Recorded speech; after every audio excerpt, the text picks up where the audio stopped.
What's up, dudes and dudettes here? My name's Seth, and today we're going to be talking about the Portal to Darkness event in Trove. So you'll have to excuse me, I'm a little bit under the weather, kind of really sick right now as I'm recording this, but I gotta get this video out to all of the people because this one is bad. Like, there's a lot of people that are just straight up going to skip this quest because it's got you grinding so many enemies, dude. Now, the fact that it's up until the 21st, 22nd is when the Eclipse update ends up coming out, means we've got plenty of time to actually grind this event. Like, really, you don't have to grind it all in one sitting like I did, which took about 2 to 3 hours. So just keep that in mind. In any case, I would very much appreciate if you would like the video, folks, and let's get right into it. So the first starting quest is going to defeat shadows in Treasure Isles. You have to kill 100 of them. So you're going to want to go to the U3 water portal, like the water world.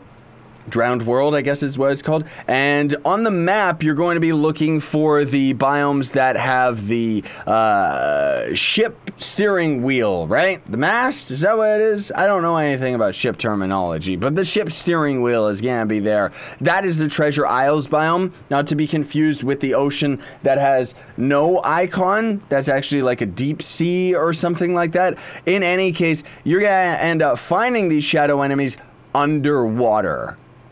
Yeah, I know. Now, console players are going to be out of luck because on PC, we actually have quite a few visual mods that end up changing a lot of things, one of which gets rid of all of the fog and mist under the water, as well as in the Everdark area, right? So, console players are out of luck in that regard, but the reward you're going to get out of it is a Shadowy Schematic. This is not like a unique special item or anything like that. If you're wondering what the Shadowy Schematic is, it is used specifically for the quest itself. Now, the next part of the quest line is collect shadowy schematics from shadows. So now you can actually kill the shadow enemies that are still in drowned uber worlds, but they're going to be on undead biomes. So get out of the water, even though it's going to be pretty much the exact same enemy, just spawning on the undead biome. That's where you're going to end up killing them. And this is the part of the quest where it already starts going downhill. The drop is random. So you still gotta kill quite a few of them. I killed maybe 100 or so, if that, and ended up getting my 10 schematics. So potentially you could just get them 5, 6, 7, 8, 9, 10 right then and there, but good luck. The reward out of that is a double experience potion. Up next, we've got craft a portal. So there's going to be a new portal that you can craft, a Wheel of Springs, Wheel of Seasons, not Wheel of Springs. Yikes. We've got one here in Team Pixel, but otherwise for those of you on console, which I'm sure we got them in Jub Jub and Uggle Squid as well, but you can always just come to the hub, and it's going to be in the same place the Wheel of Seasons always is. From the hub, you just go down and left towards the Dragon Crucible, and then inside this tiny little house is going to end up being the Wheel of Seasons. Now, the Eternal section is going to be where these portals are. They take the Shadowy Schematic, and the funny thing is you can actually craft Uber 1 to 9. So there's Uber 1, 4, 7, and 9, and there is absolutely no difference in these portals other than the difficulty. So craft the U1 portal. Now, granted, that means that in that world, you're going to see like tons and tons of other players because it's not going to be specific to your club or anything like that, because you can't actually put these in your cornerstone as far as I know. And because of that, everybody is going to be able to enter these portals. You're going to have a full world like right away, dude. Sorry, I had to take a little cough break right there. But the portal itself, like, you just craft it, and then that's going to be the end of that quest line. You're going to end up getting a Chaos Core out of it. So this is what the portals look like. They're pretty much the same as the Everdark. Let's just hop into the U1 here, just so I can show you what this is about. And then the quest after that is going to defeat nearby enemies in this Everdark area. So if we open up the map right here, you can see this biome is extremely small, or the world, I guess I should say. Only got a couple different biomes. And as you kind of explore the nearby areas, you're going to end up noticing the same shadow enemies that you saw out in the ocean. That was just a random mob right there. That was not related to the quest at all. But the shadow dudes are going to kind of just be all around the place. And similar to the other shadow event, they are going to end up respawning, so you can end up staying in the one world until the end of time, right? So you're going to be killing 100 more of these enemies that are around the environment for 5 chaos chests. Yikes, I know. And then you have to defeat a Darknet War Bot, which is that enemy right over there. Did we get lucky? Yeah, that's a Darknet War Bot. So similarly to the other Shadow event, you just gotta find these guys, and as you can see, they are in vast supply in this world. You just gotta defeat one of them, and then you're going to end up getting the Shadow Sight helm, which is the one that we're actually rocking on our character right here.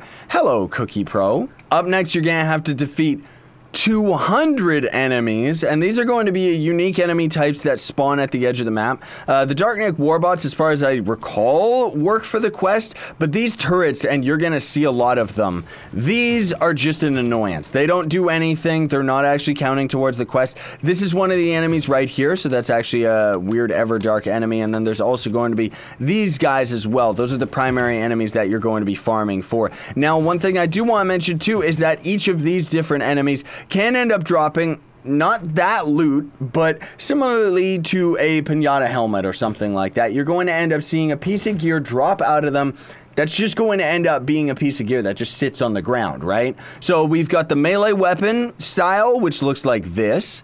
Then we've got the bow weapon style, which looks like this. Then we've got the spear style, which looks like this. It's kind of gross, kind of looks like candlesticks, honestly. All of them are disgusting.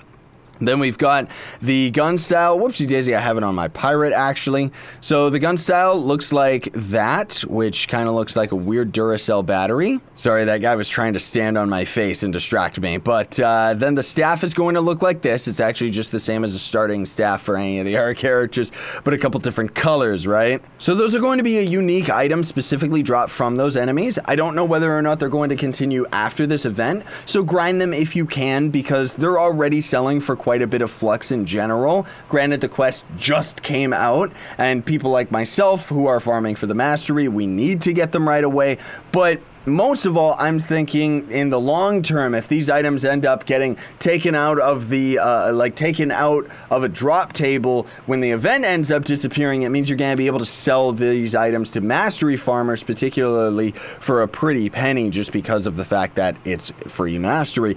Then you have to kill 500 enemies. Oh, and that last quest is going to give you 2 chaos cores, useless, but you're going to have to kill 500 enemies.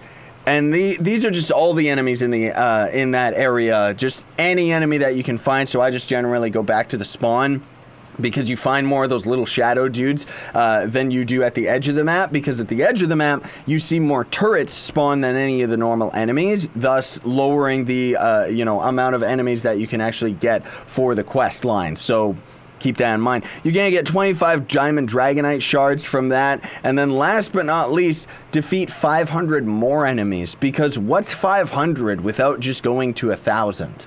However, the difference is that this quest, like this part of the quest line, you're gonna be able to defeat 500 of any enemy type. So if you're absolutely tired of the event, if you don't care about the styles or anything like that, at that point you can just go back to your normal farming, and you're just going to eventually end up getting it, even if you end up just getting it over the next 2 weeks. Like, it's gonna be super duper easy, and then you're going to end up getting 5 chaos just from that one. So again, folks, you're not really getting that many good prizes out of this quest, but I guess at least it's there. I would have honestly liked to see a couple gold chaos just get thrown in. I think that would have been a little bit better, but that's just my 2 cents towards it. And most of all, the styles, like the weapon styles, and even the helmet, like, I guess I could see maybe 1 or 2 people thinking that this helmet's cool.